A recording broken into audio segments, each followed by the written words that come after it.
जय हिंद।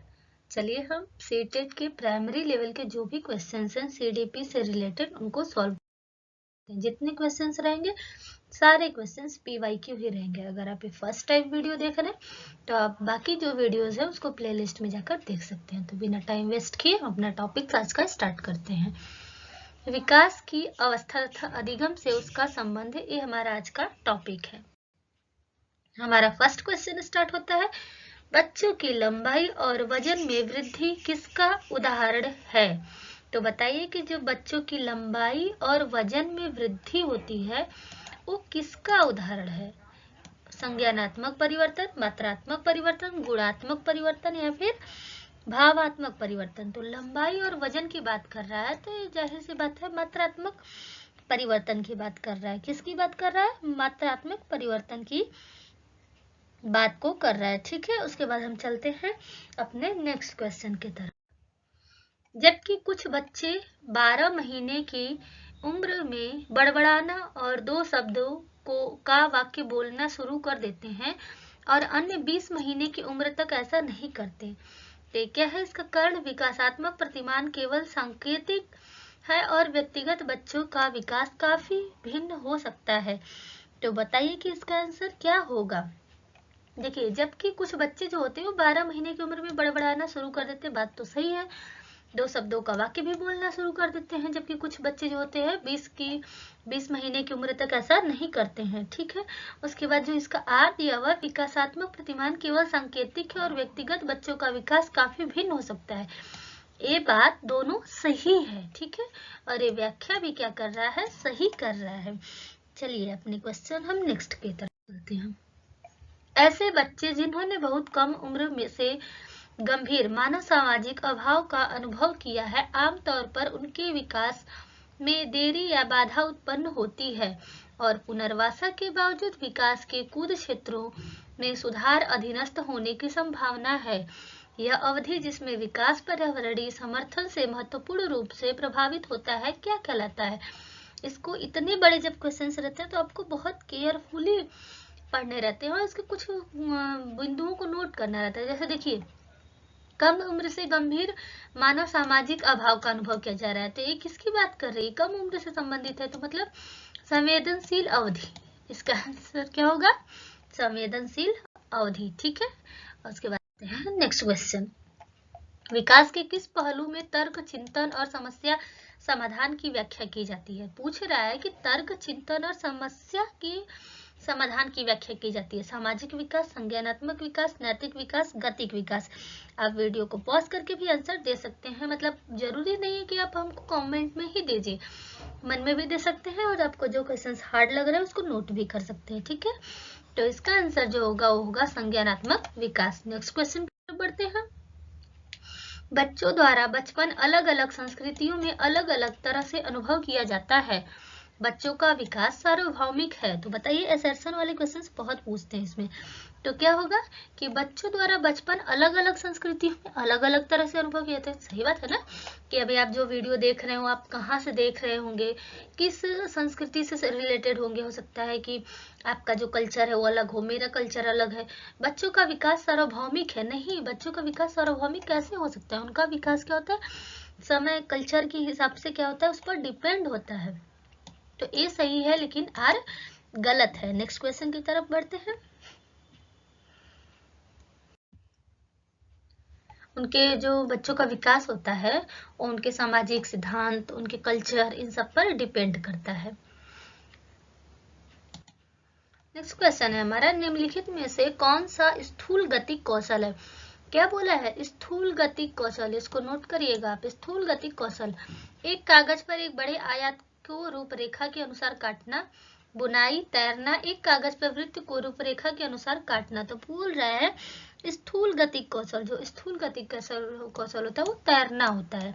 क्या होता है? Gross motor skill. आपको पता होगा कि बड़ी गतिविधियां व क्रियाएं होती हैं जो शिशु अपनी बाजुओं, पैरों या पूरे शरीर के जरिए करता है। जैसे तैरना हुआ, घुटनों के बल चलना हुआ, खड़े होकर चलना, दौड़ना, कूदना, ये सब जो होते हैं क्या होते हैं? स्थूल गतिक कौशल के अंतर्गत आते हैं। नेक्स्ट क्वेश्चन देखते हैं कि भाषा के विकास के लिए संवेदनशील काल कौन सा है? आरंभिक बाल्यावस्था, माध्यमिक बाल्यावस्था, किशोरावस्था या प्रसव पूर्व अवस्था? बोल रहा है कि भाषा के विकास के लिए। तो भाषा के विकास के लिए कौन सी अवस्था अच्छी होती है? भाषा की आरंभिक बाल्यावस्था। आप देखते हैं कि आप जिस भी छोटे बच्चे को आप अगर कभी ट्यूशन पढ़ाते होंगे या कोचिंग पढ़ाते होंगे या फिर आपके जो स्कूल में प्री प्राइमरी मतलब प्री प्राइमरी वाले बच्चे आते हैं, प्री प्राइमरी या फिर इट मीन्स नर्सरी वाले जो बच्चे होते हैं, आप उनके साथ जैसे बोलेंगे वो उनको कॉपी करने में समय नहीं लगता है। वो क्या करते हैं कि फट से आपकी चीजों को कॉपी कर लेते हैं, भाषा को सीख लेते हैं। जैसे कि हम एक जगह ट्यूशन पढ़ाने जाते हैं अपने बच्चे को, मतलब एक बच्चे को ट्यूशन पढ़ाने जाते हैं, तो हम उसको कुछ भी होता है तो बोलते हैं टेक इट बेटा, टेक इट बेटा। तो उनके घर में एक छोटी सी बाबू है जो क्या किए, सुनते सुनते उसको सीख लिए। तो वो भी अगर कोई सामान देगी ना तो बोलेगी टेक इट, मैं टेक इट, है ना। तो वो क्या होता है कि बच्चे जो होते हैं भाषा को ना, जो छोटे बच्चे होते हैं, आप जिस भी लैंग्वेज का यूज करेंगे उस चीजों को बहुत जल्दी कैप्चर कर लेते हैं। ठीक है, नेक्स्ट हम करते हैं। अभी हम लोग को सीखने में बहुत दिक्कत होगा। विकास का कौन सा क्षेत्र स्वनियमन, प्रदर्शन, भावनाओं को समझने और दर्शाने से संबंधित पहलुओं की बात करता है? सीडीपी कुछ नहीं है, आपके आसपास के छोटे बच्चों का ही है। ठीक है, पूरा वही सीडीपी है, चाइल्ड डेवलपमेंट। विकास का कौन सा क्षेत्र स्वनियमन, तो ये संवेगात्मक हो जाएगा। क्या हो जाएगा? संवेगात्मक। नेक्स्ट क्वेश्चन देखते हैं। बचपन के प्रारंभिक सालों में किसके विकास पर ध्यान केंद्रित करना चाहिए? तो बताइए कि जो बचपन का प्रारंभिक साल होता है उसमें बच्चों के किस विकास पर ध्यान देना चाहिए ज्यादातर हमें? तो शारीरिक कौशल पर, सामाजिक कौशल पर, संज्ञानात्मक क्षमता पे, संवेगात्मक कौशल पर, अमूर्तता पर। तो अगर कोई छोटा बच्चा है तो उसके शारीरिक कौशल पे बिल्कुल ध्यान देना चाहिए, उसका बॉडी हेल्थ है कि नहीं है, उसको गेम वेम खिलाने चाहिए। सामाजिक कौशल भी उसका उतना ही इम्पोर्टेंट होता है, संज्ञानात्मक क्षमता भी होती है और संवेगात्मक क्षमता भी होती है। अब बचपन में ही उसको ये नहीं कि रीजनिंग के क्वेश्चंस लगाने लगे, दे दे कि बेटा बताओ ए के अपोजिट क्या होता है, बी के अपोजिट वाई होता है, ए के अपोजिट जेड होता है। नहीं, अमूर्त तर्क उसको पहले ही बचपन में थोड़ी सिखाना है। तो फर्स्ट, सेकंड, थर्ड, फोर्थ ये चीजें सही है, फिफ्थ वाला नहीं सही है। अमूर्त तर्क बचपन में ही बच्चे को नहीं, वो बड़ा हो जाएगा तो फिर खुद ही अमूर्त तर्क करने लगेंगे। नेक्स्ट क्वेश्चन है, बचपन से वयस्कता के परिवर्तन काल का समय कौन सा है? तो बताइए, बचपन से वयस्कता के परिवर्तन काल का समय। प्रारंभिक बाल्यावस्था, माध्यमिक बाल्यावस्था, पूर्व संक्रियात्मक अवस्था या फिर किशोरावस्था? तो बचपन से वयस्कता के परिवर्तन काल का समय, तो परिवर्तन काल का समय जो होता है वो हमारा होता है किशोरावस्था। क्या होता है? किशोरावस्था जो होता है इसे सामाजिक संक्रमण अवस्था भी कहते हैं। किशोरावस्था को बहुत सारी बातों को में करते हैं। अब बताइए इसे किशोरावस्था को और किस किस नाम से जानते हैं? अगर आपको पता है तो कमेंट में जरूर बताइएगा हमें। नेक्स्ट क्वेश्चन है, निम्न में से किसके लिए स्थूलगामक कौशल के उपयोग की आवश्यकता होगी? तो बताइए किसके लिए स्थूलगामक कौशल के उपयोग की आवश्यकता होगी? ब्रश से पेपर पर पेंटिंग करने की, पेपर के टुकड़ों को काटना और चिपकाना, सुई से में धागा डालना, चलना और दौड़ना? नहीं, अभी आपको हम बताएं स्थूलगामक कौशल जो होता है हमारे बॉडी यूज जो ज्यादा हम करते हैं उन पर हाथ पैरों का यूज करते हैं, चलना और दौड़ना। निम्नलिखित में से कौन सा स्थल स्थूल गत्यात्मक कौशल का उदाहरण है? तो फिर पूछा है कि स्थूल गत्यात्मक कौशल का उदाहरण क्या है? चित्र बनाने के लिए पेन पकड़ना, कागज को आड़ा टेढ़ा जिगजैग तरीके से काटना, धागे से माला पिरोना, खंबे की तरफ फुटबॉल को लात से धकेलना। तो हमारे बॉडी का यूज करना क्या हो जाएगा हमारा? स्थूल गत्यात्मक कौशल, हाथ पैर का यूज करना। नेक्स्ट क्वेश्चन है, बाल विकास के क्षेत्र में हाल ही के सिद्धांत यह सुझावित करते हैं कि विकास प्रभावित होता है। बताइए, आनुवंशिकता से, शिक्षा से, संस्कृति से, सामाजिक नीतियों से। तो जो हमारा क्या होता है, बाल विकास के क्षेत्र में हाल ही सिद्धांत से सुझावित करते हैं विकास किससे किससे क्या होता है, प्रभावित होता है, ये आपको बताना है। तो आनुवंशिकता से बिल्कुल होता है, आनुवंशिकता से जो हमारी जनरेशन होती है, पीढ़ी दर पीढ़ी आती रहती है, उससे भी बिल्कुल होता है। शिक्षा से भी होता ही है, संस्कृति से भी होता है और सामाजिक नीतियों से भी होता है। तो 1 2 3 4 ये क्या होंगे? सारे आपके ए वाले आंसर होंगे। ठीक, क्वेश्चन देखते हैं कि बाल विकास के क्षेत्र में मस्तिष्क नमनीयता संप्रत्यय क्या सुझाता है? बाल्यावस्था और किशोरावस्था का पूरी अवस्था संज्ञानात्मक विकास के लिए संवेदनशील अवस्था। विकास सभी बालकों में एक समान दर से होता है, केवल आनुवंशिकता विकास को प्रभावित करती है और वातावरण नहीं। एक क्षेत्र में विकास दूसरे क्षेत्र के विकास को प्रभावित नहीं करता है। तो क्या कह रहा है कि मस्तिष्क नमनीयता संप्रत्यय क्या सुझाता है। तो बताइए कि इसका आंसर क्या होगा। इसका आंसर जो है बाल्यावस्था और किशोरावस्था की पूरी अवस्था संज्ञानात्मक विकास के लिए संवेदनशील अवस्था है। ठीक, नेक्स्ट क्वेश्चन देखते हैं। बताइए विकास क्या है, बहुत बार पूछता है। डेवलपमेंट क्या है, एक अनिरंतर प्रक्रिया है, एक क्रमिक प्रक्रिया है, व्यक्तिगत कारकों से प्रभावित होता है लेकिन वातावरणीय कारकों से नहीं। वातावरणीय कारकों से प्रभावित होता है लेकिन व्यक्तिगत कारकों से नहीं। तो इसका आंसर क्या होगा। जो डेवलपमेंट होता है एक क्रमिक प्रक्रिया होती है। कैसी होती है, क्रमिक प्रक्रिया होती है। जो बच्चा होता है ऐसा नहीं है वो बचपन में सब कुछ सीख लेगा। अगर वो छोटा है, बाल्यावस्था में है, तो अपनी बाल्यावस्था के हिसाब से सीखेगा, फिर बड़ा होगा, फिर जैसे जैसे वो बड़ा होता जाएगा वैसे वैसे चीजों को सीखता जाएगा। तो जो विकास होता है वो क्या होता है, एक क्रमिक प्रक्रिया होती है। विकास और एक निश्चित प्रणाली होती है, एक निश्चित प्रक्रिया की ओर होती है। विकास अविराम रूप से गति होती है, जैसे कि रुकती नहीं है। ऐसा नहीं है कि विकास आज हो गया फिर कल रुक जाएगा फिर परसों होगा, नहीं, विकास होता है अविराम तरीके से, डेली कुछ न कुछ हमेशा विकास होता रहता है। हमारा भी विकास अभी तक हो रहा है। विकास मतलब ये नहीं कि शरीर का बढ़ना, विकास मतलब जो हम चीजों को सीखते हैं उसको बोलते हैं। विकास की गति में वैयक्तिक विषमताएं स्थायी होती हैं। विकास के संबंध में भविष्यवाणी करना संभव होता है। आप जैसे बोलते हो ना कि पूत के पांव पालने में दिख जाते हैं, तो वही विकास से संबंधित है। निम्नलिखित में से कौन सा क्षेत्र बाल विकास का है। तो बताइए कि कौन सा क्षेत्र बाल विकास का है। एकीक और अवैज्ञानिक, निर्धारित और स्थिर, अंतर विषयात्मक और गतिशील, अस्पष्ट और प्राचीन। तो बताइए कि 16वां का बाल विकास का है। तो इसका आंसर क्या होगा। इसका आंसर होगा अंतर विषयात्मक और गतिशील। नेक्स्ट क्वेश्चन की तरफ बढ़ते हैं। बाल विकास की अवधि का सही क्रम कौन सा है। तो आपको बाल विकास की सही अवधि का क्रम लगाना। आप वीडियो को भी पॉज करिए, सारे ऑप्शंस को ध्यान से पढ़िए, फिर उसके बाद आंसर दीजिएगा। ठीक है, हम आपको बताते हैं कि शिशु अवस्था के बाद गर्भावस्था होगा। पहली बात तो ये कट जाएगा, कैसे बेवकूफी होगी जो ये लगाएगा। गर्भावस्था गर्भावस्था गर्भावस्था, ठीक। उसके बाद क्या आ जाएगा, पूर्व बाल्यावस्था, शिशु अवस्था या फिर शिशु अवस्था। तो पहले पूर्व बाल्यावस्था आएगी फिर शिशु अवस्था आएगी, एक ऐसा है, ये भी गलत हो जाएगा। गर्भावस्था शिशु अवस्था, गर्भावस्था शिशु अवस्था, पूर्व बाल्यावस्था पूर्व बाल्यावस्था सही है। मध्य बाल्यावस्था किशोरावस्था, पहले किशोरावस्था के फिर बाल्यावस्था आएगा, तो ये हमारा डी वाला ऑप्शन सही हो जाएगा। गर्भावस्था, शिशु अवस्था, पूर्व बाल्यावस्था, मध्य बाल्यावस्था और उसके बाद किशोरावस्था। ठीक, क्वेश्चन देखते हैं। बाल्यावस्था का शुरुआती दौर भावनात्मक विकास के लिए एक काल है। तो बताइए कि जो बाल्यावस्था होता है उसका शुरुआती दौर जो होता है वो क्या होता है। तो इसका आंसर क्या होगा, आप सबको पता होगा कि संवेदनशील होता है। ठीक है, बच्चों का बाल्यावस्था होता है स्टार्टिंग फेज। शिक्षकों को बाल विकास की गहन समझ होनी चाहिए। तो बात सही है ना कि शिक्षकों को बाल विकास की गहन समझ होनी चाहिए। बच्चों के विकास और अधिगम प्रक्रिया के बारे में जानकर शिक्षा को अर्थपूर्ण और रोचक बना सकता है। तो इसमें से आपको बताना है कौन सा सही है। दोनों से सही है, सिंपल सा क्वेश्चन था ये, दोनों सही और इसकी सही व्याख्या कर रहा है। निम्नलिखित में से कौन सकल मोटर कौशल का एक उदाहरण है। तो बताइए इनमें से कौन सा सकल मोटर जो कौशल होता है उसका उदाहरण है। तो इसका आंसर क्या होगा, जो सकल मोटर कौशल का उदाहरण है फुटबॉल से किक करना। क्या होता है फुटबॉल से, अभी बताया ना आपको कि अपने बॉडी हाथ पैर का यूज करना, वही है। सुई में पिरोना, ये सारे ऑप्शंस अगर आप पढ़ भी सकते हो। देखिए, ट्रेड में वेट लगाना, लिखने के लिए पेंसिल पकड़ना, सुई में पिरोना, ये आपको सारे ऑप्शंस एक जैसे कुछ नहीं लग रहे हैं कि हैंड का ही यूज हो रहा है इसमें।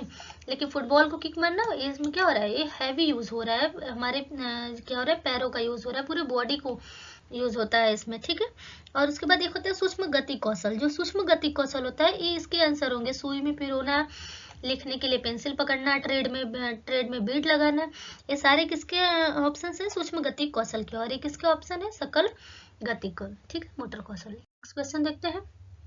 बौद्धिक क्षमताएं जैसे कि कल्पना, समालोचनात्मक सोच और परासंज्ञान की चर्चा परोक्ष रूप से विकास के क्षेत्र के अंतर्गत की जाती है। तो बताइए कि किस क्षेत्र के अंतर्गत की जाती है ये जो बौद्धिक क्षमताएं जैसे कि कल्पना, समालोचनात्मक, सामाजिक, शारीरिक, नैतिक, संज्ञानात्मक। इसका आंसर क्या होगा, तो इसका आंसर हो गया संज्ञानात्मक, कॉग्निटिव डेवलपमेंट के अंतर्गत। ठीक है, कॉग्निटिव क्षेत्र के अंतर्गत ये सब आती हैं। किसके अंतर्गत, संज्ञानात्मक। ठीक है, संज्ञानात्मक हमारा सोच विचार आता है उसमें। क्रांतिक अवधि के संप्रत्यय की क्या अवधारणा है। क्रांतिक अवधि के संप्रत्यय की विकास के दौरान अपरिवर्तनीय क्षति, वातावरण का विकास पर कोई प्रभाव ना होना, आनुवंशिकता का विकास पर बहुत कम प्रभाव होना, पुरस्कारों का विकास के दौर पर नकारात्मक प्रभाव होना।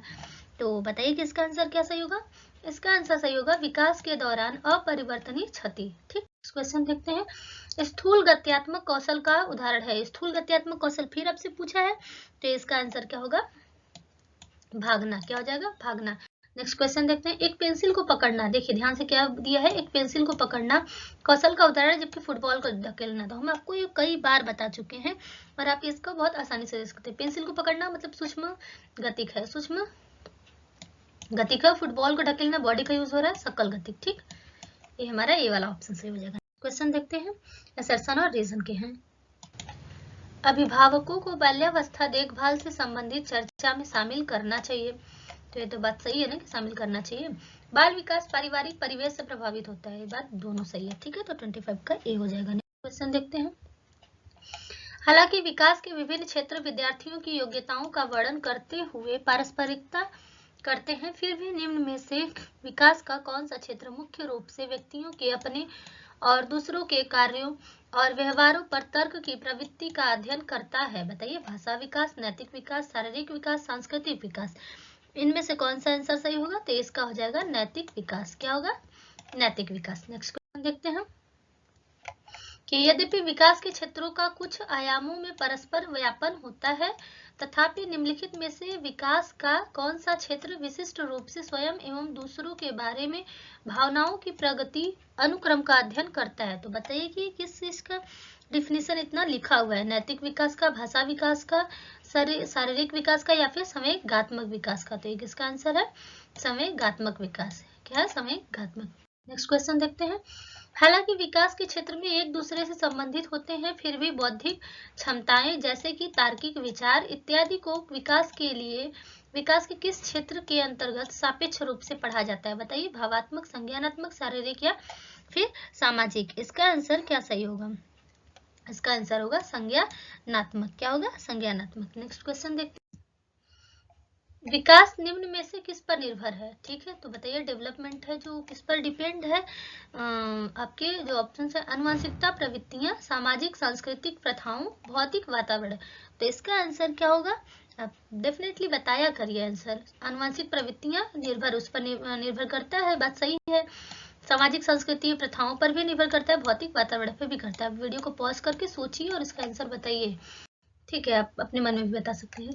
मानवीय क्षमताएं जैसे कि बुद्धि, समस्या समाधान और समालोचनात्मक चिंतन का सापेक्ष रूप से विकास के किस क्षेत्र के अंतर्गत अध्ययन किया जाता है? बताइए। शारीरिक, संवेगात्मक, संज्ञानात्मक या फिर नैतिक? तो इसका आंसर क्या होगा?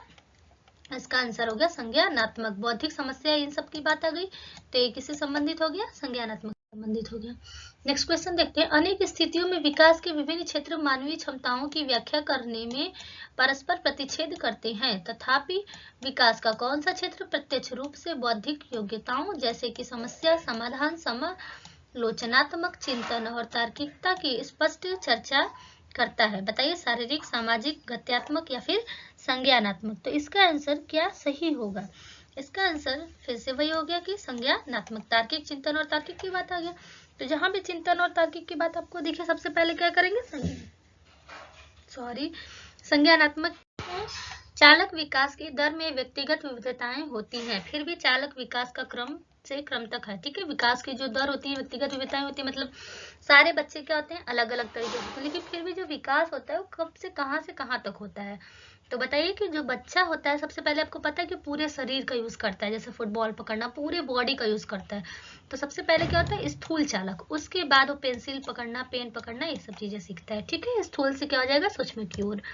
चलिए नेक्स्ट क्वेश्चन देखते हैं हमारा।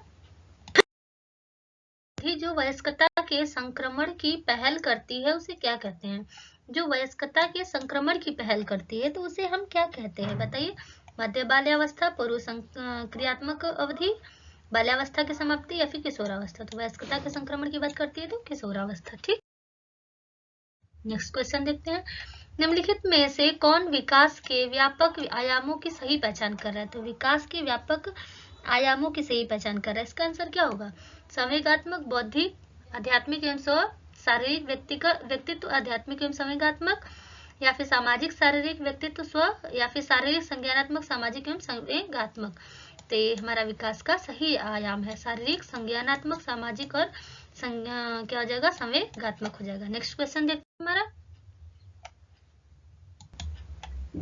जन्म से किशोरावस्था तक बच्चों में विकास किस क्रम में होता है। बोल रहे जन्म से किशोरावस्था तक, पहले मूर्त ही हो जाएगा, बाद में संवेदिक होगा, ये गलत है। पहले अमूर्त मतलब आप समझते हैं कि अमूर्त मूर्त संवेदिक होता क्या है। जो अमूर्त होता है वो होता है हमारा क्रिटिकल थिंकिंग।